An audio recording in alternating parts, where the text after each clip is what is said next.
Hello everyone, welcome back to lucky foodies. Today Sunday special fish curry చేస్తున్నాను. ముందుగా ఫిష్ని తీసుకుని ఒక బౌల్లో వేసుకొని శుభ్రంగా కడిగి అందులో పసుపు, కారం, సాల్ట్ వేసి కలుపుకొని పక్కన పెట్టుకోండి.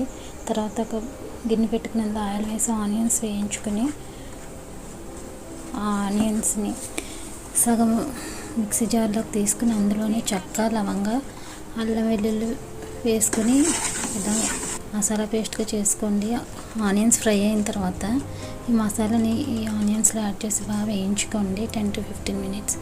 ఆనియన్స్ మసాలా బాగా వేగిన తర్వాత మనం ముందుగా కడిగి రెడీ చేసుకున్న ఫిష్ని కూడా అందులో యాడ్ చేసుకోండి. ఫిష్ని ఎక్కువగా గరిటతో కలపకూడదు, విరిగిపోతాయి.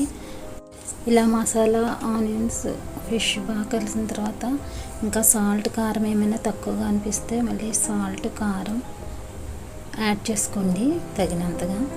ఇప్పటి వరకు నా వీడియోస్ చూసి లైక్ చేసి సబ్స్క్రైబ్ చేసిన వాళ్ళందరికీ పేరు పేరున థ్యాంక్ యూ సో మచ్ అండి.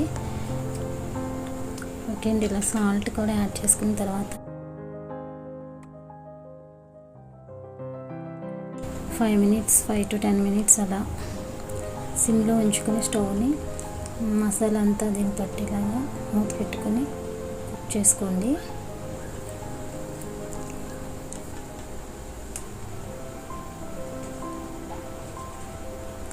ఓకే అండి, ఇంకా సబ్స్క్రైబర్స్ అయితే నేను రీచ్ అయ్యాను, ఇంకా వాచర్స్ రావాలి, దానికి కూడా మీ హెల్ప్ కావాలి.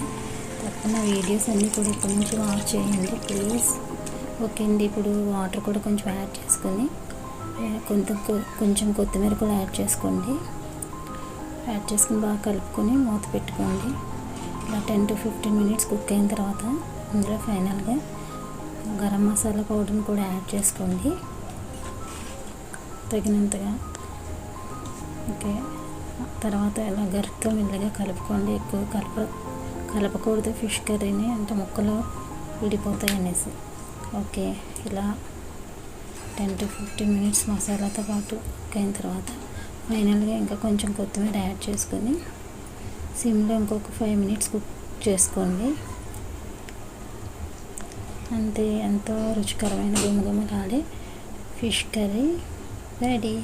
ఓకే అండి, ఈ వీడియో కూడా మీకు నచ్చినట్లయితే లైక్ చేయండి, షేర్ చేయండి, నా ఛానల్ని సబ్స్క్రైబ్ చేసుకోండి. బాయ్.